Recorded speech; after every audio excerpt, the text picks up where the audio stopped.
Meus irmãos, vamos abrir lá em Josué, capítulo 12.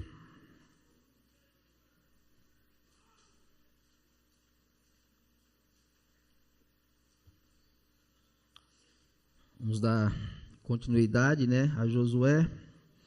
Hoje o capítulo 12.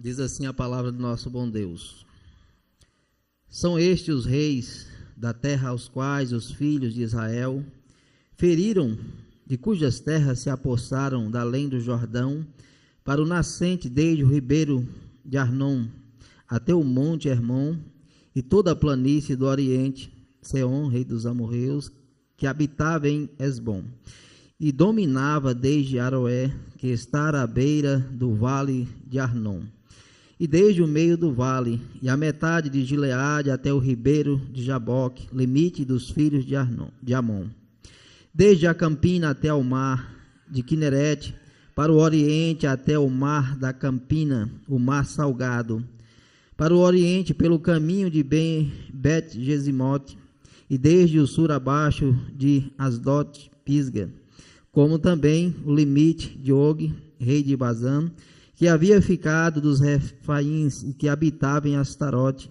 e Edrei. E dominavam no monte Hermon e Salca, e toda a Bazã, e até o limite dos Gessuritas e dos Macatitas, e metade de Gileade, limite de Seom, rei de Esbom. Moisés, servo do Senhor, e os filhos de Israel feriram a estes, e Moisés, servo do Senhor, deu esta terra em possessão aos Rubenitas, aos Gatitas e aos meia tribo de Manassés. São estes os reis da terra aos quais Josué e os filhos de Israel feriram daquém do Jordão para o ocidente, desde Baal-Gade, no vale do Líbano, até o monte Alaque, e sobre a Seir, e cuja terra Josué deu em possessão às tribos de Israel, segundo as suas divisões, a saber, o que havia na região montanhosa, nas planícies, na Arabá, nas descidas das águas, no deserto e no Neguebe, onde estava o Eteu, o Amorreu, o Cananeu, o Ferezeu, o Eveu, o Jebuseu, o rei de Jericó, o de Ai, que está ao lado de Betel, outro, o rei de Jerusalém, outro, o rei de Hebron, outro, o rei de Jarmute, outro, e o de Laquis, outro, o rei de Eglon, outro, e o de Gezer, outro, e o de Debi, outro, e o de Geder, outro, e o rei de Orma, outro, e o de Arade, outro, o rei de Libna, outro, e o de Adulão, outro, o rei de Maquedá, outro, e o de Betel, outro, o rei de Tapua, outro, e o de Éfer, outro, o rei de Afeca, outro, e o de Laçaron, outro, o rei de Madom, outro, o de Azor, outro, o rei de Siron, Meron, outro, e o de Axaf, outro, o rei de Taanac, outro, e o de Megido, outro, o rei de Quedes, outro, e o de Jocneão, do Carmelo, outro, o rei de Dor, em Nafat do, outro, e o de Dion em Gilgal, outro, o rei de Tirza, outro, ao todo 31 reis. Amém.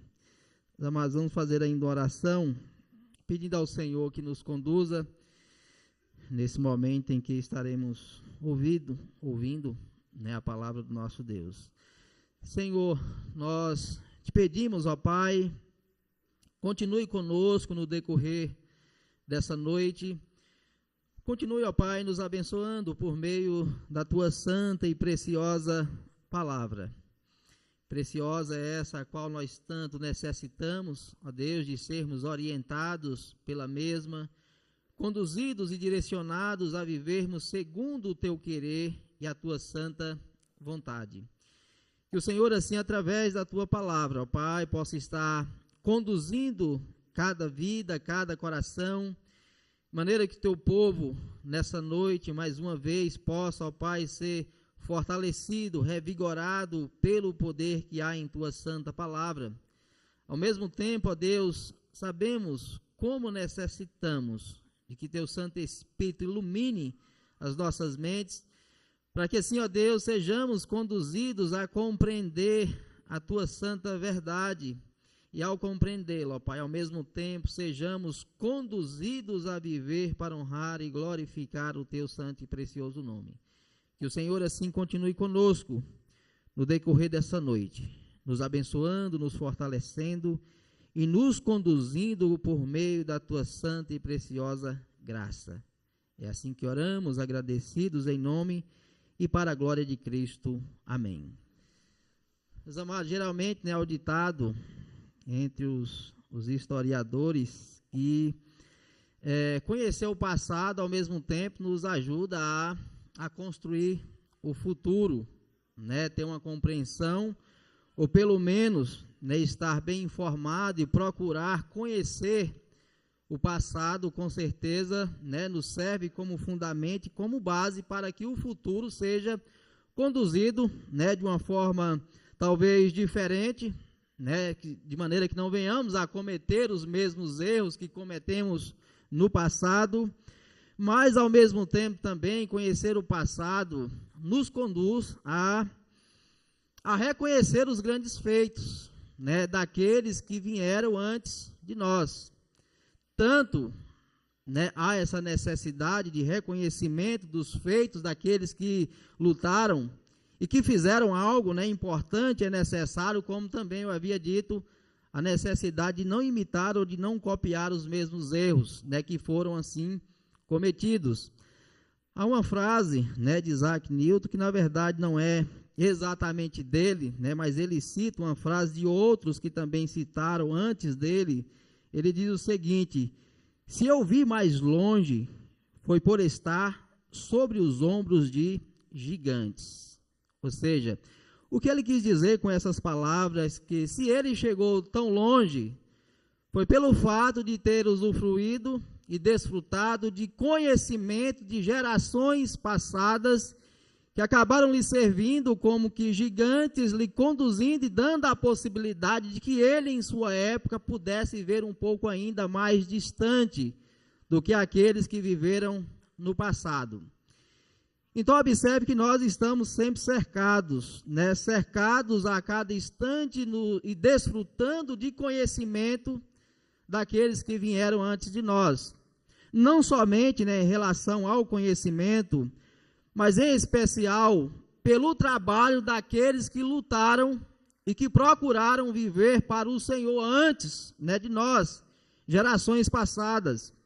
É tanto que lá na carta aos Hebreus, capítulo 12, né, logo nos primeiros versículos, o autor ali da carta, ele diz que agora nós temos uma grande nuvem, né, de testemunhas a rodear-nos. A ideia dele é exatamente apontar para o capítulo 11, ou seja, depois que ele cita vários servos do Senhor no decorrer da história, aqueles que viveram para o Senhor, que viveram pela fé, e que de alguma forma fizeram com que o evangelho, o bastão, fosse passado para as gerações futuras.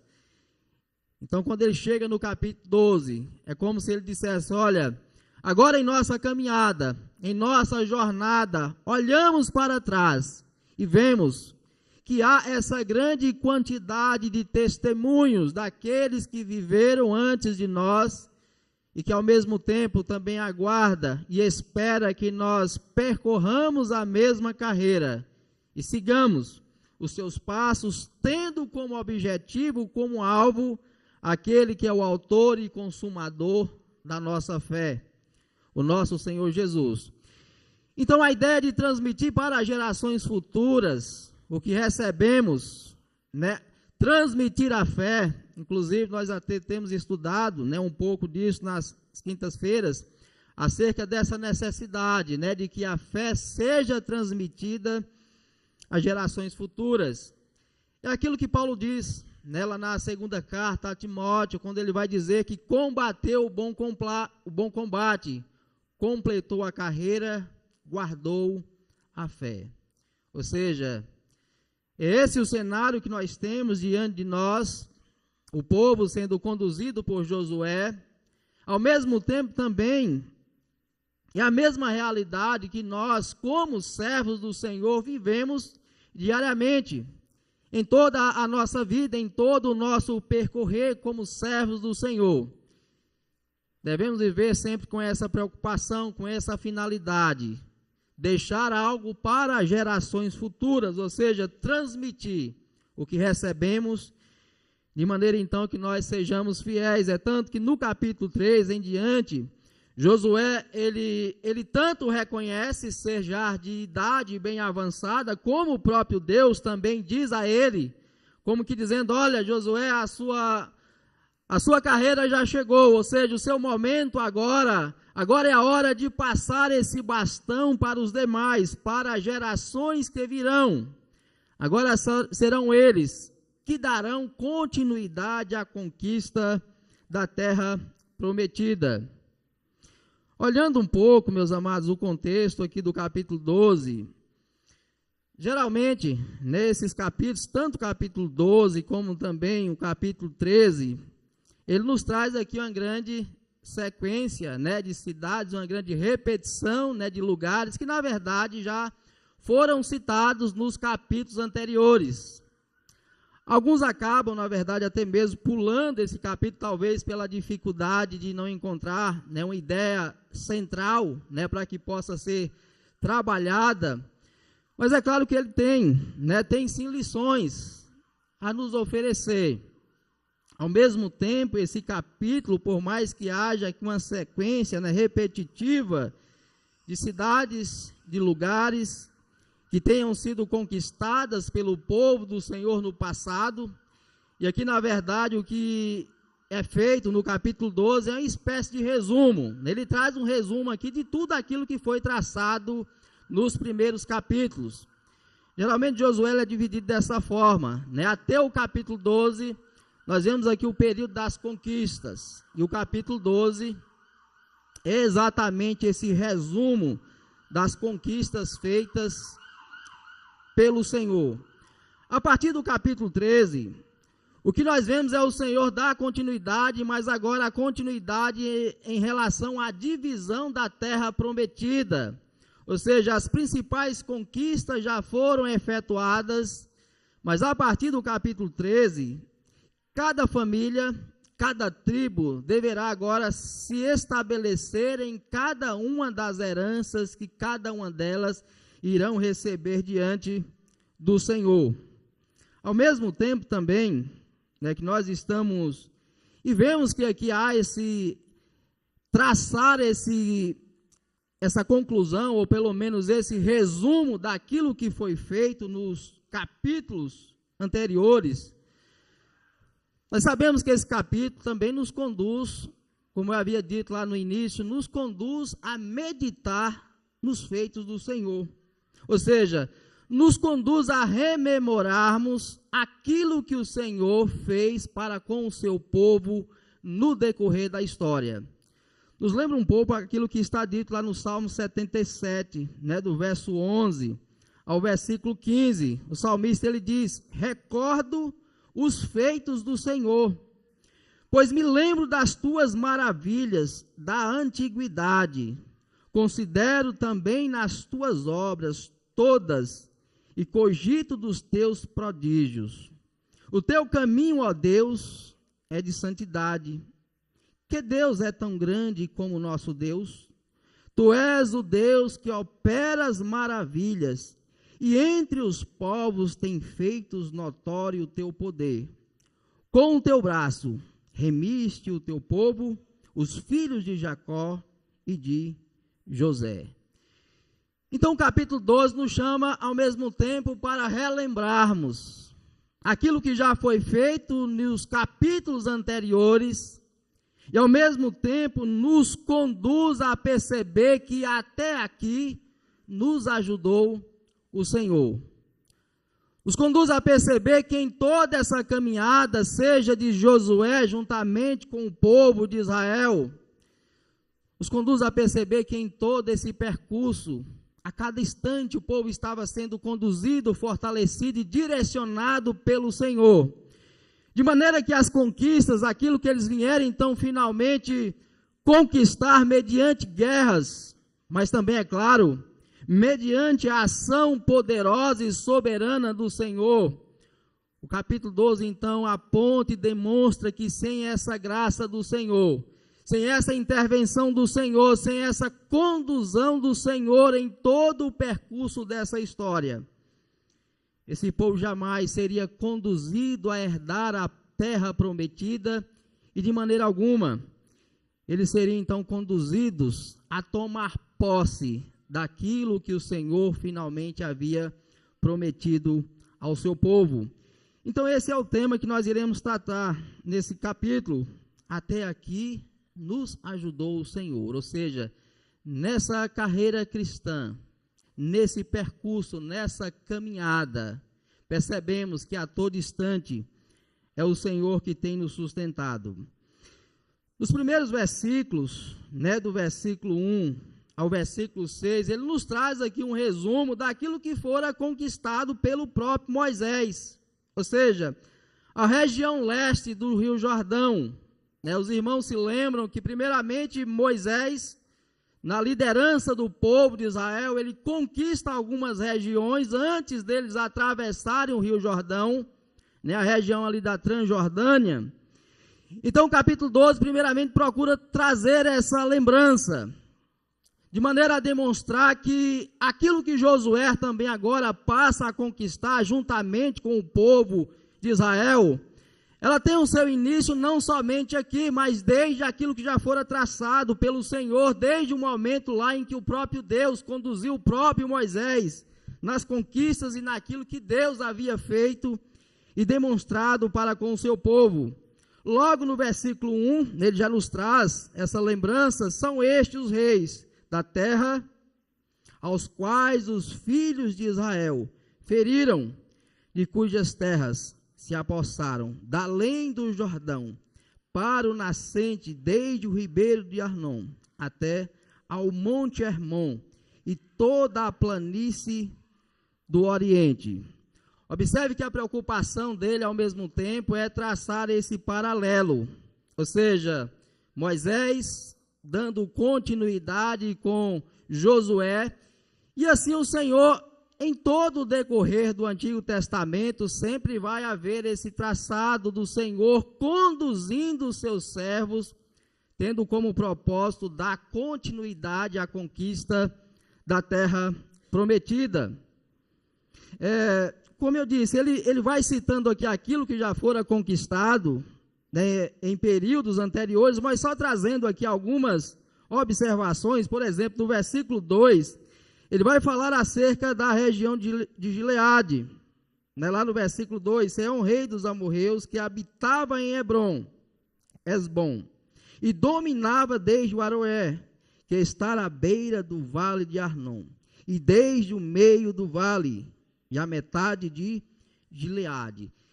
Isso nos lembra um acontecimento, ainda lá em Gênesis 31, quando Jacó estava habitando lá com o seu sogro Labão, e em um dado momento, então, Jacó, ele procura sair e fugir, porque ele percebia que as intenções do seu sogro não eram as melhores.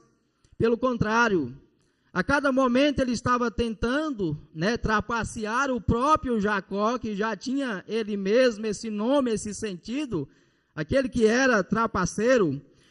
Mas lá em Gênesis 31, do verso 43 ao 55, ali nessa mesma região de Gileade, eles fizeram uma aliança.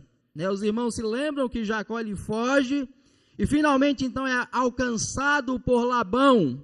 E diante então daquela região eles firmam uma aliança entre ele e Labão. Uma aliança que ao mesmo tempo, quando o autor aqui ele cita essa região, nos traz a lembrança exatamente daquilo que provavelmente ocorreu e ao mesmo tempo das próprias promessas que o próprio Deus já havia dito e estabelecido para com o seu povo, da extensão da região que Deus finalmente daria ao seu povo. Mas para termos um pouco mais, um contexto talvez ainda mais amplo daquilo que esses primeiros versículos estão nos dizendo, Basta os irmãos depois, em casa, consultar e ler, por exemplo, aquilo que é dito lá em Números capítulo 21, ele vai trazer ao mesmo tempo, de forma mais extensa, as informações que são contidas aqui, de forma resumida nesses primeiros versículos. Também lá no livro de Deuteronômio 2, do verso 24 até o capítulo 3, o verso 17. Lá você vê de forma um pouco mais extensa, um pouco mais explicada, com mais demonstrações desse período e desse momento, o qual aqui o autor está registrando, o momento em que Deus conduz Israel, por meio de Moisés, a conquistar essa região de Canaã. O que é que nós encontramos, nesse período, de forma bem resumida? Lá é dito que por mais que Deus conduzisse o seu povo, demonstrasse o seu poder, o seu cuidado, a sua graça, em vários momentos o povo ainda estava com o coração endurecido. Em várias ocasiões o povo passava a murmurar do Senhor e não está satisfeito com aquilo que Deus estava fazendo para com o seu povo. Por exemplo, um dado momento em que lá no verso 5 de Números 21, o povo começa a queixar do pão que Deus estava dando, ou seja, do sustento, ao ponto de dizer que era um pão vil, ou seja, um povo que por mais que estava experimentando a graça, o cuidado do Senhor, ainda assim estavam sendo rebeldes, estavam sendo duros, estavam sendo impenitentes diante da demonstração da graça de Deus. Exatamente nesse contexto que Deus então ele envia serpentes abrasadoras, como é descrito lá. Então o povo de Israel que estava murmurando, queixando diante do Senhor, passa a ser picado por essas serpentes e passa então a experimentar a morte. E Deus então diz a Moisés: olha, faça uma serpente de bronze, coloque sobre uma haste e faça então com que ela seja erguida, de maneira que então o povo, ao olhar para essa serpente, eles venham a ser curados das picadas que eles venham a receber. Ou seja, observe que por mais que Deus está cumprindo com a sua promessa, está demonstrando a sua graça, a sua bondade, ainda assim constantemente o povo se demonstrava endurecido, rebelde. É interessante que quando então Deus ordena a Moisés que levantasse aquela serpente, ao olhar para ela, finalmente o povo seria curado das picadas que eram recebidas ali naquele deserto. Isso tanto demonstra que aquela serpente tanto deixava muito bem claro a causa da morte deles, ou seja, a rebeldia que eles estavam tendo contra o próprio Senhor, mas ao mesmo tempo também apontava, demonstrando para onde eles deveriam direcionar os seus olhos, para o Senhor, depositando a confiança deles no Senhor. É tanto que lá no Novo Testamento, em João 3, o próprio Senhor Jesus, ele vai usar esse acontecimento, essa referência, dizendo: olha, assim como a serpente foi levantada no deserto, assim também o Filho do Homem será levantado, ou seja, seria levantado na cruz do Calvário. Esse mesmo que seria levantado, tomando sobre si os nossos pecados, as nossas iniquidades, exatamente ele que seria a cura dos nossos pecados, a cura da nossa rebeldia, a cura da nossa teimosia constante de querer muitas vezes ir contra o querer e a vontade do Senhor. Assim como o povo de Israel, no período de Moisés, assim como o povo judeu também no período de Cristo, mas assim também como nós, muitas vezes, ainda experimentando a graça, a bondade do Senhor constantemente, somos ainda conduzidos pelo nosso coração pecaminoso. Mais um detalhe também ainda lá em Deuteronômio 2, do capítulo 2 até o capítulo 3, tratando acerca desse mesmo assunto relacionado a Moisés e das suas conquistas. Lá também nos é dito que em meio àquelas lutas, aquelas guerras, aquelas conquistas que foram efetuadas, o Senhor vai dizer que era Ele quem estava conduzindo o coração daqueles povos, endurecendo, tornando com que eles issem contra o Senhor, contra o povo de Israel.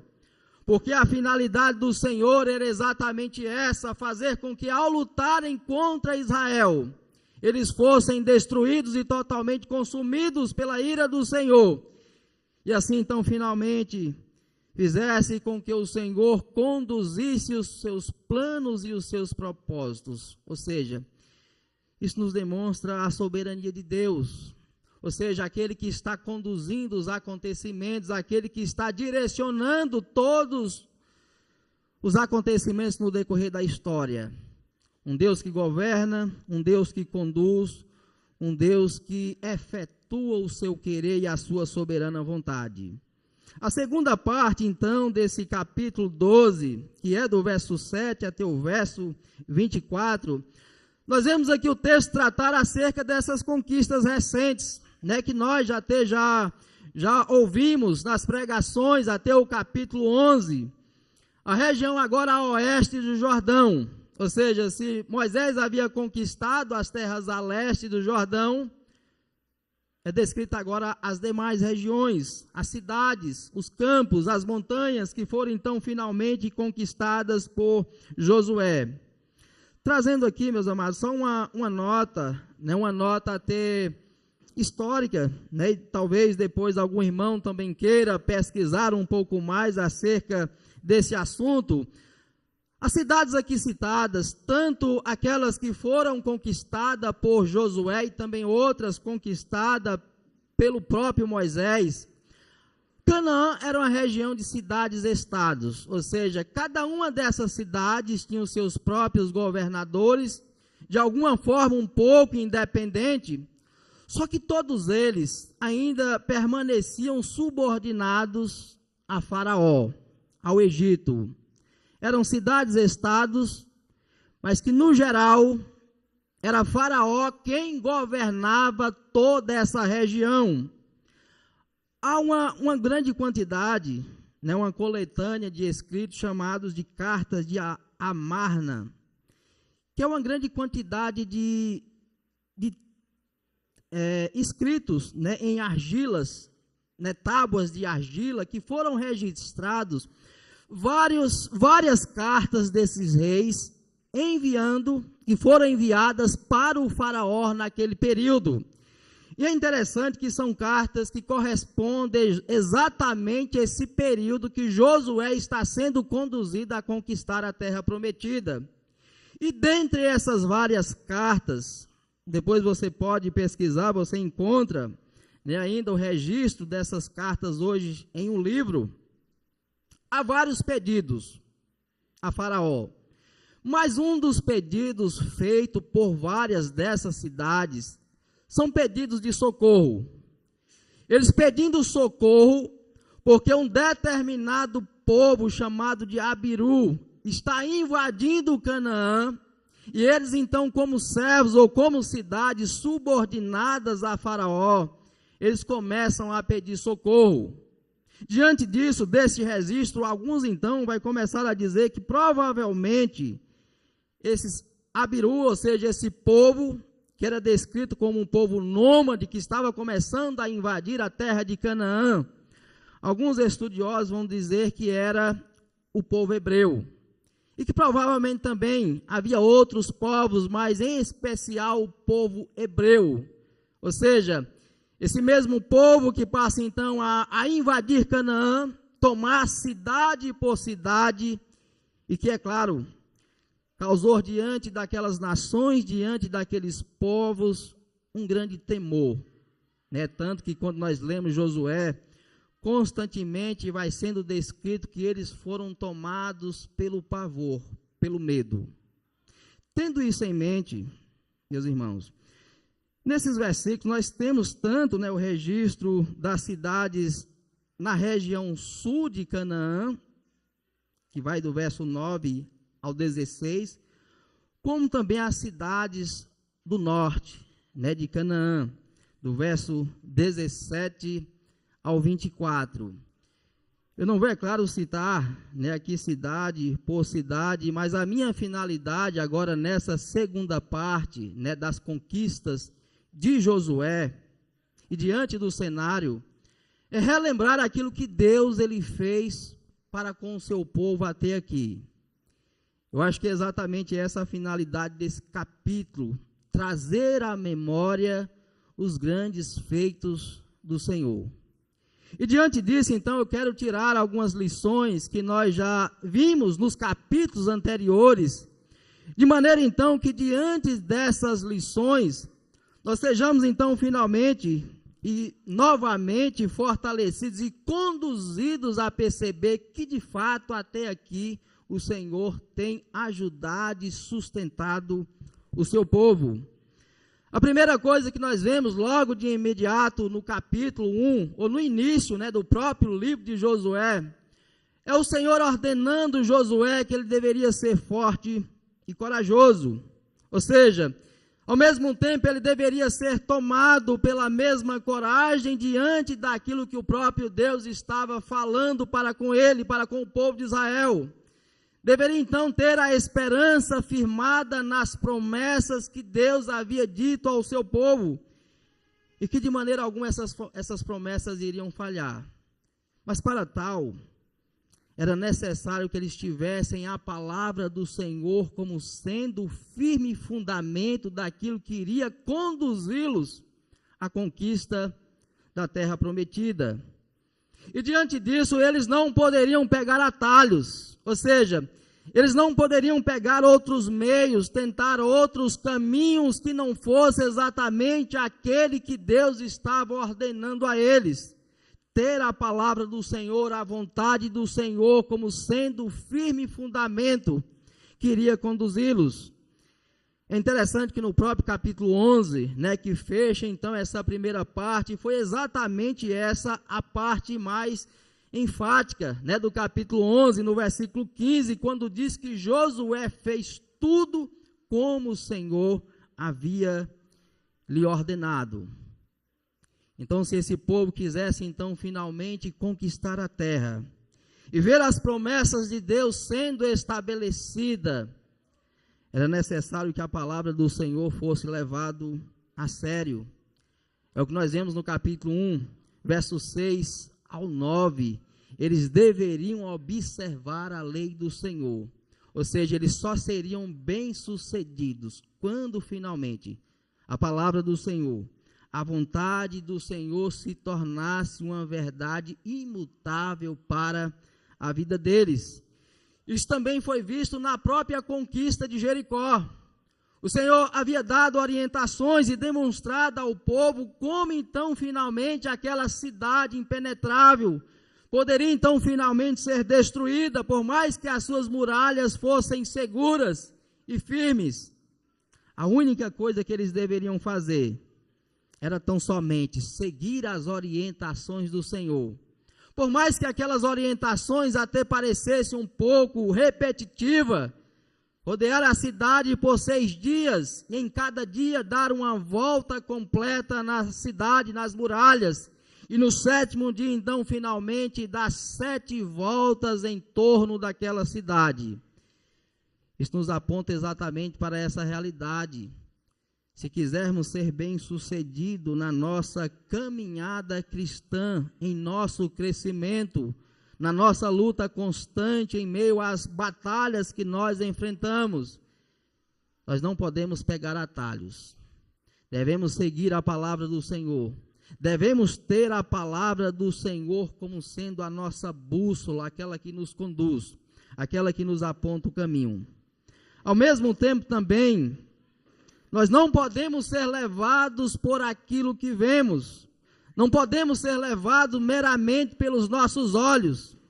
É tanto que um tema constante, tanto em Josué, exatamente ser conduzido pela fé. É ter os olhos constantemente direcionados para a promessa do Senhor. Mas o que nós vemos em alguns momentos, esse povo do Senhor, retirando os seus olhos da palavra do Senhor, como o próprio Acã, né, quando foi lá na conquista, Diz ali então que Acã, ele viu uma boa capa babilônica, viu ali alguns pertences de prata e de ouro. E é interessante que o texto lá, ele diz que Acã, ele viu, ou seja, ele foi tomado por seus olhos, ele foi tomado não por aquilo que Deus havia lhe ordenado, mas ele havia sido tomado por aquilo que o seu coração havia cobiçado. Nos lembra exatamente a mesma atitude lá de Eva, quando viu que o fruto era agradável para dar entendimento. Um outro grande problema de não sermos conduzidos pela palavra de Deus e ser levados por aquilo que vemos, foi exatamente lá no momento dos gibeonitas, quando o povo do Senhor, e ali tendo o próprio Josué como líder, aquele que estava conduzindo, diz que eles fizeram a aliança de paz, porque também foram levados por aquilo que viram. O texto lá do capítulo 9 vai dizer que eles não consultaram ao Senhor, tomaram uma decisão, levados pela enganação, por aquilo que os gibeonitas tentaram transmitir a eles, e não sendo então conduzidos pelo Senhor, também foram levados pelo erro e pelo engano. Ao mesmo tempo, meus amados, nessa caminhada, nessa batalha que é traçada desde o capítulo 1, há algo aqui muito importante, né, e que constantemente é destacado, e que eu já até citei no início, né, que é exatamente a palavra. Observe que é exatamente a palavra, e como diz lá em Efésios, capítulo 6, 17, vai dizer que nessa mesma batalha nós somos também conduzidos pela espada do Espírito. Ele diz que essa espada é a palavra de Deus. É interessante que em vários momentos, e em especial quando eles estão indo para conquistar Jericó, é interessante que o Senhor ordena Josué que fosse à frente do povo e da própria arca 7 sacerdotes tocando a trombeta. Isso, é claro, imediatamente nos faz lembrarmos exatamente daquilo que é a palavra do Senhor. Se a arca representava e lembrava o Senhor no meio do seu povo, e que esses 7 sacerdotes iam à frente com trombetas, tocando e avisando que o Rei da Glória está se aproximando da cidade. Exatamente essa função que a palavra do Senhor ela tem. Ela anuncia a chegada do Rei, ou seja, ela aponta para aquele que é o Rei dos Reis, o Senhor dos Senhores. Ao mesmo tempo que os sacerdotes estavam tocando e dizendo: olha, o Rei dos Reis está vindo, o Senhor da Glória está vindo para destruir, para executar juízo sobre Jericó. Exatamente essa mesma função que nós vemos na palavra do Senhor. Todas as vezes que nós anunciamos a palavra, estamos anunciando que o Rei da Glória está vindo com grande poder e com glória. Está vindo para executar o seu juízo, que ao mesmo tempo, então, é tempo de arrependimento. É tempo para que os pecadores se prostrem diante dele, reconhecendo a necessidade que tem da sua graça e da sua misericórdia. Não é à toa que lá no Novo Testamento, Marcos capítulo 1, verso 2 e 3, João Batista é anunciado como aquele que está preparando o caminho. Diz assim: conforme está escrito na profecia de Isaías: eis aí envio diante da tua face o meu mensageiro, o qual preparará o teu caminho. Voz do que clama no deserto: preparai o caminho do Senhor, endireitai as suas veredas. Esse povo só poderia então finalmente perceber que até ali o Senhor estava com eles, exatamente porque eles tinham à frente dele o Senhor sendo conduzido pela arca, e ao mesmo tempo o seu poder sendo demonstrado ali pela mediação dos sacerdotes, anunciando o juízo vindouro. Mas nós aprendemos no capítulo 12, em tudo que foi traçado até aqui, não somente que a palavra do Senhor é aquela que anuncia a vinda do Rei da Glória e a necessidade de arrependimento, mas ao mesmo tempo também aprendemos da necessidade de viver aquilo que cremos. Lá no capítulo 3, quando o povo atravessou o Rio Jordão, é dito que os sacerdotes, eles pararam no meio do Rio Jordão.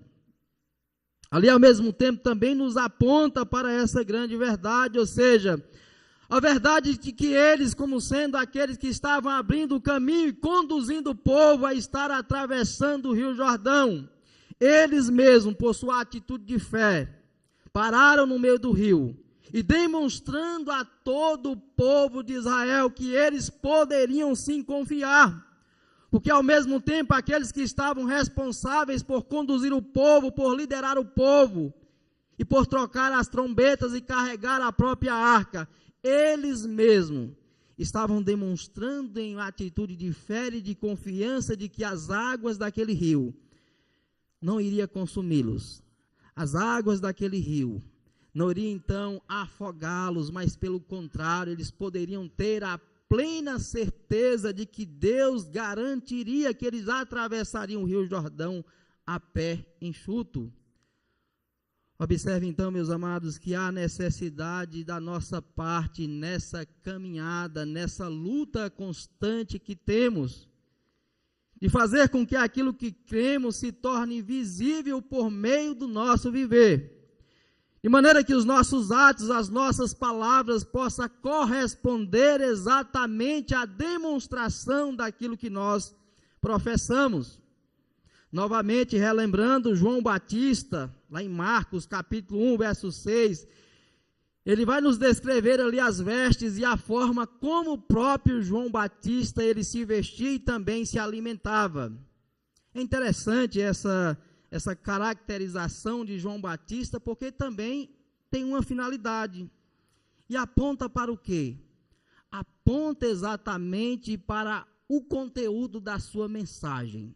Aquilo que ele pregava, uma mensagem de arrependimento, de juízo, ao mesmo tempo também era evidenciado na própria forma, tanto como ele se vestia e na própria forma como ele se alimentava, ou seja, alguém que ao mesmo tempo estava anunciando o juízo vindouro e que na sua própria aparência demonstrava essa necessidade de arrependimento, essa necessidade de reconhecer que eram pecadores e que deveriam então finalmente se dobrarem diante do Senhor, do Rei da Glória. Ao mesmo tempo, nessa caminhada cristã, nessa jornada na qual o Senhor tem nos sustentado a todo instante, nós entendemos que a vitória da igreja, ela é certa, ela é segura, exatamente porque aquele que é o príncipe do exército do Senhor está à frente do seu povo. É o que nós vemos no capítulo 5 de Josué, 5 a partir do verso 13 até o versículo 15, quando Josué, diante das muralhas de Jericó, e provavelmente ele estava talvez tentando entender e perceber como aquelas muralhas tão altas, tão fortes, poderiam então finalmente serem derrubadas. Então finalmente aparece aquele que se declara como sendo o príncipe do exército do Senhor. E diz que ele estava com a espada desembainhada, ou seja, uma espada que estava pronta para atacar. Uma espada que estava pronta para executar o seu juízo.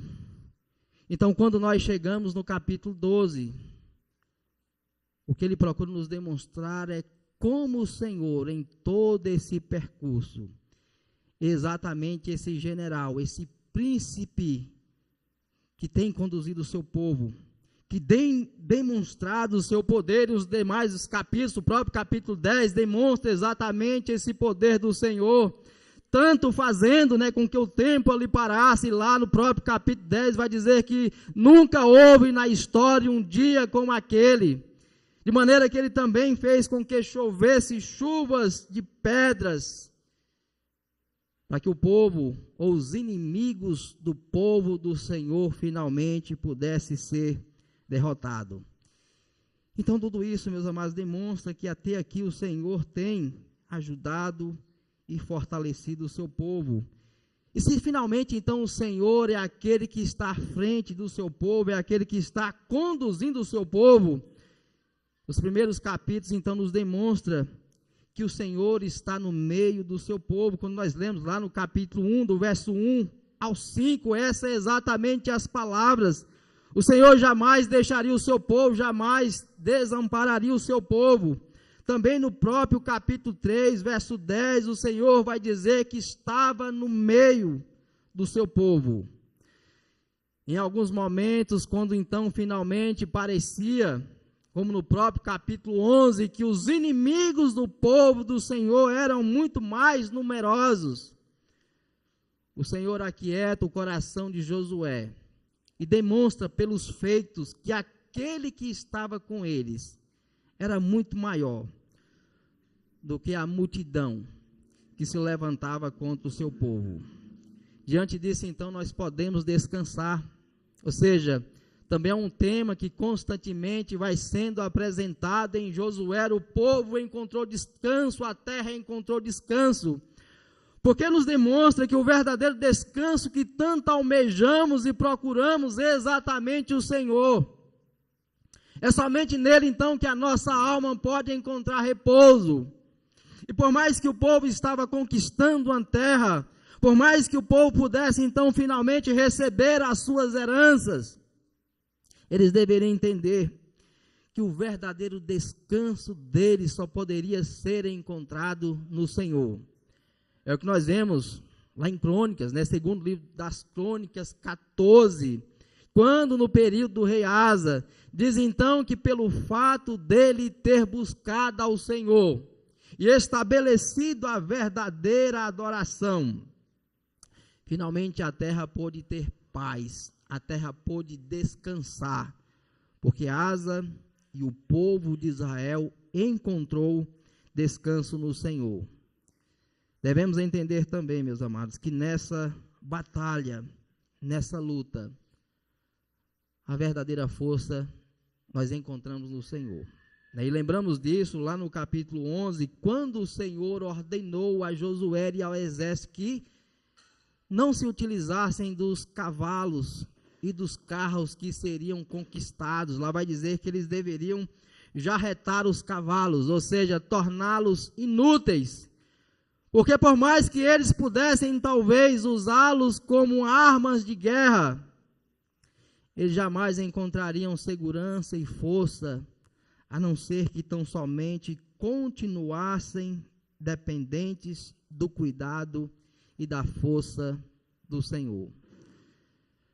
Mas aqui também nós vemos que em tudo isso, o Senhor a todo instante está apontando para o juízo vindouro.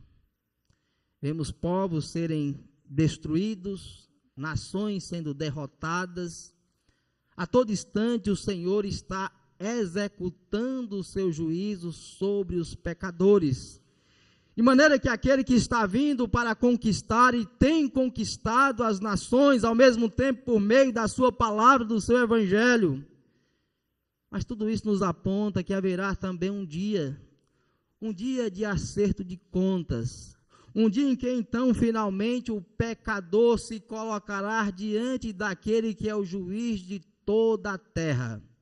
Aquele que está sentado sobre o trono do universo. Aquele o qual nós, mesmo que venhamos a esconder o que somos, ou ocultar em nosso coração, porém o Salmo 139 diz que ele nos conhece de forma absolutamente profunda. Ele conhece todo o nosso ser.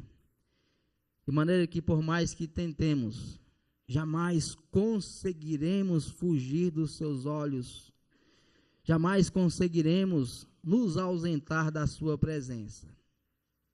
Mas mesmo diante dessa demonstração de que haverá um juízo e a justiça de Deus sobre os pecadores, o que aprendemos até aqui é que mesmo em meio à destruição, mesmo em meio ao juízo divino, constantemente vemos uma porta sendo aberta para aqueles que se arrependem.